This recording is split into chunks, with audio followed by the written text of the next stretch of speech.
경남 지역 이슈를 풀어보는 헬로 이슈 토크 시작합니다. 대학의 수시 모집이 마무리되고 곧 입학 시즌으로 캠퍼스에는 활기가 가득 찰 텐데요. 하지만 지방대학이 환하게 웃지 못하는 건 벚꽃 피는 순서대로 지방대학이 문을 닫는다는 웃지 못할 정설 때문입니다. 여기에 지난 12월 정부가 발표한 대학교재 혁신 방안은 지방대와 수도권 대학의 출발선을 동일하게 맞춘다는 의견이 지배적이라 긴장감이 감돌고 있는데요. 오늘 그 세부 내용 짚어보면서 경남도 내 국립대와 사립대의 대응 방안과 계획 함께 분석해보죠. 오늘 두 분과 함께합니다. 국립창원대 교수협의회 의장을 맡고 있는 창원대 건축학부 유진상 교수, 가야대 기획평가실 실장을 맡고 있는 가야대 간호학과 주현정 교수 나오셨습니다. 어서 오세요. 네, 반갑습니다. 지난해 12월에 교육부가 대학들의 새로운 변화를 줄 만한 내용들을 발표를 했습니다. 이른바 그 대학 살생부라고 칭했던 대학 기본 역량 진단 평가인데, 자, 이제 그럼 폐지가 되는 건가요? 네, 이제 표면적으로도 폐지가 이제 되겠죠. 근데 이 내용을 좀 살펴보면 작년 12월 16일 날 대학 규제개혁협의회 그리고 대학 기본 역량 진단 제도 개선 협의회를 정부에서 교육부에서 열고 그 결과를 공개를 했습니다. 네. 각종 규제 개선안을 이제 내놓은 건데요. 그러고 나서 바로 작년 12월 30일 날 대학 설립 운영 규정 전부 개정령을 입법 예고했습니다. 네. 이게 이제 굉장히 중요한 의미인데 보통 개정령을 바꿀 때 조금씩 바꾼데 전부를 바꾼 적은 지금 뭐 30년, 40년 만에 처음이거든요. 근데 내용을 보면 일단 그때 나온 그 규제 풀어주는 안이 크게 한 4꼭지 정도 되는데 그 중에 일단 우리한테 가장 체감이 되는 게 국가 재정 지원, 대학에다 재정 지원을 해주는 기준이 되었던 그게 교육부 주도로 대학 기본 역량 진단 평가를 3년마다 한 번씩 했어요. 네. 그래서 평가해서 대학을 서열로 이렇게 나눈 다음에 돈을 얼마나 재정을 지원할지를 결정을 하는데 3년마다 평가를 하기 때문에 대학에서 굉장히 힘들었겠죠. 네.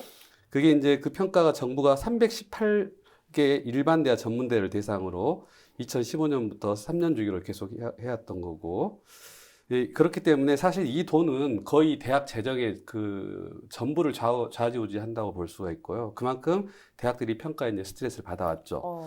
그리고 이제 또 평가를 3년마다 받기 때문에 대학이 연구하고 뭐 교육을 해야 되는데 그 시간에 여기다 역량을 다 과도하게 소모한다는 이제 볼멘 소리도 나왔었고요. 네. 그래서 이제 그리고 이제 또 하나 교육부에서 획일적으로 하기 때문에 획일적인 평가로 그 다양한 대학을 다 한다는, 그래서 현장을 반영을 못한다는 비판도 있었고 이런 걸 이제 없애겠다는 거죠. 표면적으로는 굉장히 좋은 소식인데 이게 2025년부터 시행이 되는데 이걸 그러면 누가 평가를 하는, 뭔가 평가를 하긴 해야 될 거 아니에요. 네.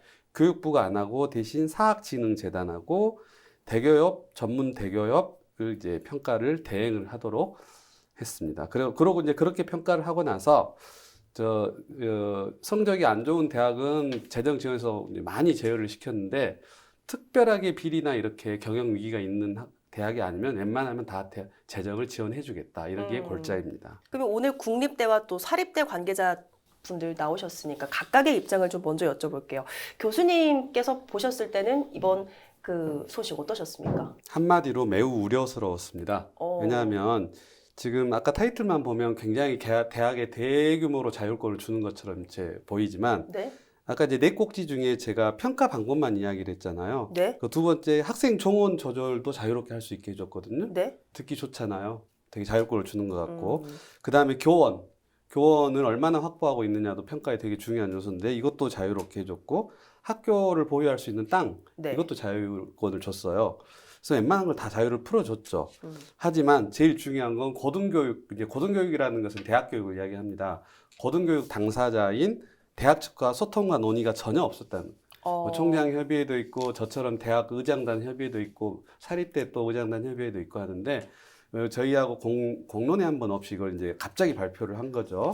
심하게는 우리 교수님들 사이에서 네. 뭐 뒤통수를 맞았다 이런 표현까지도 나오고 있는데요. 아니, 앞서 그 30년 만에 이번에 전부 개정이 됐다라고 말씀을 하시지 않았습니까? 네, 맞습니다. 그런데도 의논이 없이 이렇게 네. 하는 게 가능한 겁니까? 글쎄, 이게 지금 현 정부가 교육 정책을 이렇게 하나씩 이렇게 터뜨리는 것들을 보면 네. 이게 별 이렇게 이상하지 않을 정도인데요. 예, 아무튼 지금 앞으로 그게 입법까지 가기까지는 이제 어떻게 될지 모르겠는데 네. 이게 령이잖아요. 법을 바꾸는 건 굉장히 힘들거든요. 이건 쉽게 그런 식으로 이제 해온 거죠, 교육부에서. 이게 보면 상위법에는 교육기본법하고 고등교육법이 있습니다. 하지만 이 고등교육법을 보면 이제 그 상위법이 있긴 하지만 이게 되게 추상적인 법이라서 대부분 아까 방금 지금 바꾸려고 하는 대학 설립 운영 규정, 요 규정을 바꿔서 계속 이제 대학을 운영을 해왔거든요. 네. 그 엄밀히 따지면 저기 고등교육법이라는 상위법이 저희 고등교육법이 존재하지 않는 거예요. 그럼 무엇이 있어야 되냐면 국립대학법하고 사립대학법이 있어야 되는데 다른 대학에 있는 그 법이 우리나라에는 없는 겁니다. 이제 그래서 이제 그 예를 들어 그 기본적으로 대학이 갖춰야 될 요건과 이제 역할을 점검하는 차원에서 평가가 말 그대로 서도 이야기했던 것처럼 진행만 된다면 네. 얼마든지 환영할 일이죠. 네. 그리고 이제 대학이 고유한 역할을 수행하면 재정 다 지원하겠다고 했잖아요. 그것도 당연하게 환영할 일인데 이번에 바꾸려고 하는 대학 설립 운영 규정 요것은 1996년부터 40회 넘게 계속 조금씩 개정을 해서 그나마 어떻게 대학을 조금 살려보려고 규정을 운영을 해왔는데 이번에는 전체 개정을 한다는 거죠. 굉장히 우려스럽죠. 어쨌든 우려스럽다 이런 의견 주셨고 사립대 입장에서는 어떻게 평가를 하고 계신지도 궁금합니다. 어떠세요? 네. 사립대 입장에서 대학 기본 역량 진단 평가에 대한 폐지만을 두고 본다고 한다면 대학의 재정을 이제 지원하는 부분을 자제하는 그런 평가에 대한 폐지이기 때문에 대학 입장에서는 예, 긍정적으로 평가를 하고는 있습니다. 네. 더더구나 그 앞에서 계속 평가가 이루어질 때마다 그 기준 수치를 맞추기 위해서 대학이 굉장히 무리한 예산을 투입하는 등의 그 비효율적인 어떤 행정을 진행할 수밖에 없었습니다. 그런데 이번에 어떤 저 교육부가 전격적으로 기본 역량 진단 평가를 폐지함으로 인해서 네. 어떤 재정 지원에 대한 통제를 벗어나서 자율성을 좀 확보한다는 점, 그리고 평가 부담을 조금 줄어들어서 교육과 연구에 몰입할 수 있다는 점, 이러한 것은 교육 스스로 교육의 질을 높일 수 있는 기회가 된 거는 같습니다. 근데 평가의 어떤 변화뿐만 아니라 어떤 정원을 조정한다거나 또 기타 이런 평가를 조정함에 인해서 사립이나 국립대학교의 여러 가지 의견들을 수립하지 않고 정부가 일방적으로 어떤 걸 제시하는 것은 굉장히 현장, 특히 지역에 있는 사립대나 어떤 이런 여건을 전혀 반영하지 못한다는 그런 아쉬움이 있습니다. 평가가 폐지된 것은 일단 긍정적이다 이런 말씀 주셨는데 네네. 이 평가 폐지로 인해서 대학에서는 어떤 변화가 좀 있을 걸로 예상하십니까? 네, 이번에 우리가 그 대학 기본 역량 진단 평가 폐지는 이후에 사학진흥재단에서 실시하는 재정 진단과 대교육과 또 전문 대교육에서 진행하는 대학 기관 평가 인증으로 저희가 대처를 하는 것입니다. 그래서 평가가 완전히 없어지는 것이 아니라 기본적으로 대학 기관 평가 인증이라고 하는 툴을 앞에 기본 역량 진단 평가와 거의 유사한 두 가지 평가에서 한 가지 평가로 일단 어느 정도 슬림화시켰다는 것이기 때문에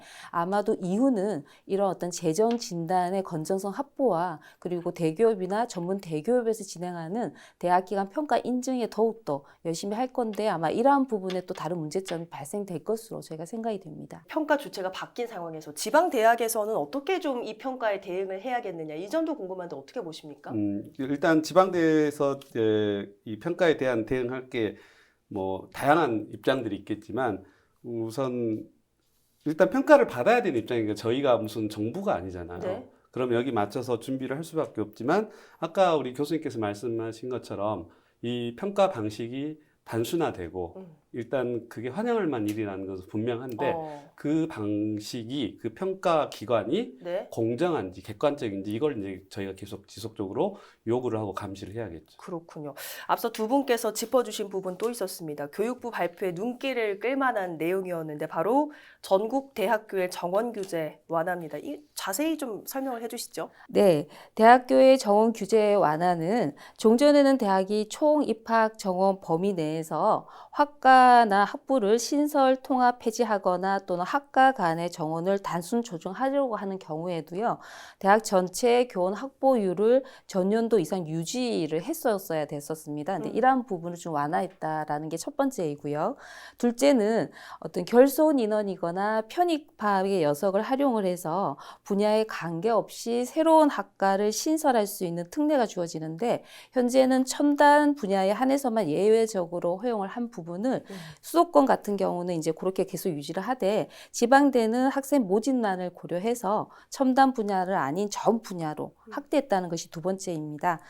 세 번째는 대학 설립 요건 중에서 4대 요건이라고 하는 교사, 그러니까 건물이고요. 교지 땅, 그리고 교원, 그리고 수익용 기본 재산을 100% 충족하는 경우에만 저희가 대학 정원에 순증이 가능했었었는데 현재는 이제 첨단 어떤 기술 분야에 대해서 교원 확보율만 충족을 한다면 증원을 할 수 있게 해준 것이 세 번째입니다. 그리고 끝으로 대학이 전문 대학원을 신설하고자 할 때 교원 확보율 및 교사 시설 등의 확보 기준이 좀 다소 완화된 것이 이번에 정원 규제 완화의 핵심적인 내용입니다. 네, 핵심 내용들을 좀 짚어주셨는데 일단 교육부 입장에서는 발전적 취지로 내놓은 방향인 것은 같습니다만 지방에 위치한 대학들은 긴장감이 감돌고 있다 이런 얘기들이 나오고 있어요. 바로 수도권으로 수험생들이 더 쏠리지 않을까 하는 그런 우려인데 대학 관계자들 반응 어떻습니까? 네, 그 부분을 사실 이 전체적인 측면에서 이 자율권을 잘 운영만 하면 얼마든지 환영할 수 있는데 저희가 가장 우려하는 부분이 그 부분입니다. 지금 이제 여러 가지 자율권을 주는 것들을 꼼꼼히 따져보면 수도권 대학에 절대적으로 유리하게 이제 돼 있는데요. 예를 들면 정부가 이미 20년 가까이 고등교육, 이제 대학에 투자를 외면하고 동시에 대학 등록금을 동결을 했잖아요. 네. 근데 수도권 대학들은 이제 버틸 여력들이 있는데 지방대는 이미 PP화가 돼 있는 상황이거든요. 이제 그러기 상태에 와 있어요. 근데 거기다가 정원 규제를 완화를 하게 되면 인기 있는 학과들만 개설되고 뭐 기초학문이라든지 인문학이라든지 이런 데는 폐지될 확률이 굉장히 높겠죠. 그렇게 되면 소위 말하는 영리대학이 등장을 하게 됩니다. 네. 자, 교육의 기본 목표가 필요 없어요. 네. 대학의 학생들 많이 받아서 일단 적자만 나지 않게 하면 되는 교육의 목적이 달라지는 거죠. 네. 근데 그런 것들이 어디에 이제 집중되느냐? 영리대학이 지방대하고 수도권은 경쟁이 불가능한 구조입니다. 수도권이 절대적으로 유리하고요. 네. 그리고 서울과 수도권 대학들은 이제 학과 신설하고 통폐합해서 학과 간 정원 조정이 이제 자유로워지는 걸 이용해서 인기학과 위주로 아주 급속하게 재편을 하게 될 겁니다. 근데 그 부분을 지방대는 따라가기 굉장히 힘들어요. 따라가기 힘들 뿐만 아니라 지역 대학들은 국공립대학이나 사립대를 막론하고 교육의 질 저하 그리고 학생 학부모 모두 항상 수도권을 바라보고 있잖아요. 네. 그게 이제 가속화될 거라는 거죠. 앞으로 시행이 된다라고 하면 지방대학 입장에서는 대학의 특색과 또 장점을 살린 변화, 또 학과 발굴, 계약학과 적극적으로 좀 추진해야 될 필요성이 보이는데 가야대의 어떤 계획이 있습니까, 지금? 네, 우리 가야대학교는 보건계열학과의 중심으로 구성이 되어 있고 또 현재 3년간 어떤 불경 4년제 일반 대학에서 취업률 1위를 하고 있는 학교입니다. 물론 이제 대학 알림에 나와 있는 자료인데요. 그래서 우리 대학은 이런 특성을 바탕으로 지역 산업에 잘 융합할 수 있는 현장 밀착형 전문 인력을 양성하는 그런 어떤 교육 중심의 혁신 대학이라고 하는 비전을 가지고 현재 중장기적으로는 지역 산업 연계를 하는 그런 교육 시스템을 좀 고도화시키면서 그리고 지역 맞춤의 특화 교육과 함께 평생 학습 체제를 활성화하는 이런 방향으로 교육 환경과 지원 체계를 혁신적으로 바꾸고 있습니다. 네. 또한 우리 대학이 가지고 있는 재활 특성화 사업을 좀 더 활성화시켜서 지역 어떤 사회 협력 체계를 구축을 해서 4차 산업혁명 시대에 따른 어떤 대학의 역할 강화와 또 평생 학습 기관의 허브로서 지역의 맞춤형 평생 학습 활동을 지원하는 것을 현재 목표로 두고 진행을 하고 있습니다. 네, 어쨌든 사립대는 치열하게 또 고민을 하고 있는 것 같습니다. 어떤 이런 교육부 시도에 발맞춰서 창원대 입장에서도 고민하고 있는 게 좀 있습니까? 어떻습니까? 네, 맞습니다. 여러분들 이제 잘 모르실 텐데 창원대 평생교육원이 전국 1위, 2위를 항상 왔다 갔다 하면서 그게 이제 교육의 질과 평생교육 학생들의 숫자. 네. 그 숫자가 우리 학부생하고 맞먹거든요. 그래서 규모도 크고 그걸 이제 잘 교육을 견인해 왔기 때문에 이런 부분들을 좀 더 정밀하게 특화시킬 필요가 있고요. 그리고 이제 잘 알다시피 우리나라 제조업의 상징이 창원이잖아요. 네. 그 창원에서 메카트로닉스, 공대 이런 부분 이제 창원대가 최대의 강점을 가지고 있기 때문에 산학 협력에 특화를 시킨다거나 네. 그리고 이제 학과들 통폐합해서 새로운 그 공학 신기술 이런 학과들을 만들어내고 강점을 강화하되 단 이렇게 하다 보면 제가 아까 우려했던 기초과학이나 문학, 인문예술 분야가 이제 희생을 발판으로 삼을 수가 있는데 네. 절대 이제 그렇게 해서는 안 되고 장기적으로 봤을 때 국립대는 그 역할을 수행을 해야 되거든요. 그래서 그 부분 기초 학문을 보호해 주면서 그래서 이제 그 기초 학문들이 그 제조업이라든지 공학적 성과에 부가가치를 올릴 수가 있거든요. 이제 그런 쪽으로 가야 되지 어떤 학문을 희생시켜서 하는 건 저희는 지향하고 있지 않습니다. 그래서 그리고 이제 반대로 사립대 같은 경우는 본인들이 할 수 있는 건 얼마든지 하도록 해주면 되거든요. 네. 만약에 사립대에서 기초과학이 좀 필요하지 않다 그러면 사립대는 그렇게 해도 됩니다. 그래서 국립대하고 사립대의 역할이 좀 다른 거죠. 네. 어쨌든 두 분 모두 우려 점도 얘기를 해주셨지만 어찌 보면 교육부가 계속해서 잡고 있던 어떤 규제 끝을 느슨하게 잡고 지방대학의 권한을 좀 이양했다 이렇게도 볼 수 있을 것 같습니다. 하지만 한계는 물론 있겠죠. 앞으로 좀 의견을 받는다고 하는데 어떤 제언 좀 해주시겠습니까? 네, 제가 이제 오늘 그 이번 정책에 대해서 비판을 좀 많이 했는데요. 하지만 그렇다고 대학 정책에 손 놓고 이제 비판만 하고 있을 수는 없잖아요. 그래서 제일 먼저 정부가 이제 지방대학과 수도권 대학을 동일 선상에서 보지 말고 초등학생하고 고등학생을 같은 링에다 올려놓고 체급을 경쟁을 시키는 건 이제 말이 안 되는 거거든요. 거기에 네.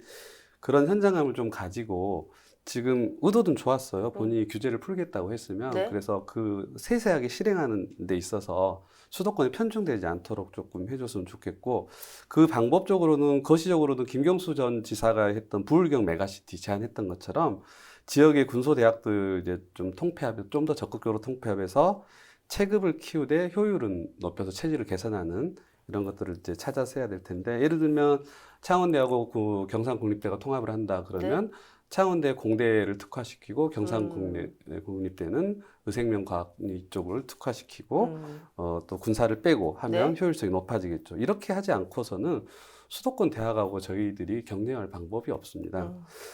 그리고 이제 그 단기적으로 보면 학과 정원 이제 자체 조정하고 한다고 하는데 이렇게 되면 교원 확보율이라든지 교원 확보율이 바로 따라오거든요. 학과 정원을 조절을 하면 교수가 많이 필요하잖아요. 근데 돈이 들기 때문에 전임 교수를 안 뽑고 겸임 초빙 교수들을 뽑을 거고 또 한 강좌당 100명, 200명씩 학생을 넣을 거예요. 네. 그렇게 되면 교육 질이 확 떨어지겠죠. 이제 이런 부분에 대한 준비를 이제 미리 해야 됩니다. 대학 자율권 부여라는 타이틀에 현혹되어 가지고 거기에 단기적으로 자꾸 끌려가면 네. 그 이제 그냥 백전백패가 되는 거거든요.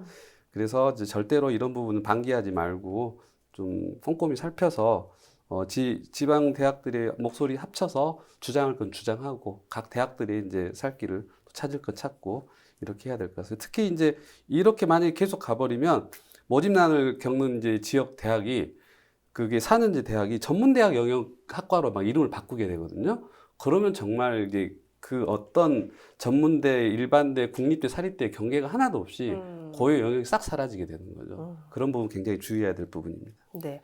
어쨌든 이번 교육부가 발표한 주 개편 내용, 지방대학의 호재가 될 수도 있고 또 정반대일 수도 있겠죠. 교수님께서도 한 말씀 남겨주시죠. 네, 이번 어떤 규제 개혁의 내용은 특히 수도권 대학에 많은 문을 열어준 결과여서 굉장히 아쉽습니다.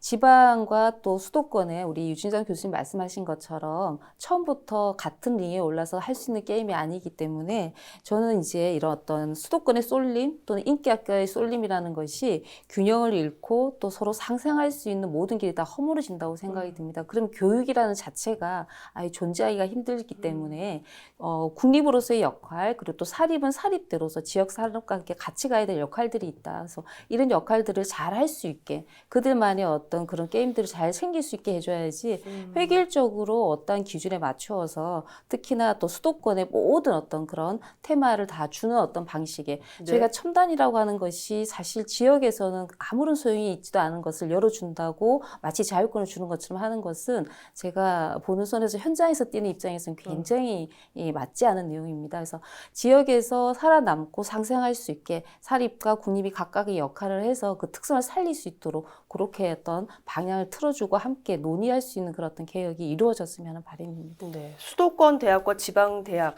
말씀처럼 각자 역할이 있는 만큼 시행 전에 충분히 좀 목소리를 들었으면 좋겠다 이런 생각 가져보면서 두 분 말씀 여기까지 듣겠습니다. 고맙습니다. 고맙습니다.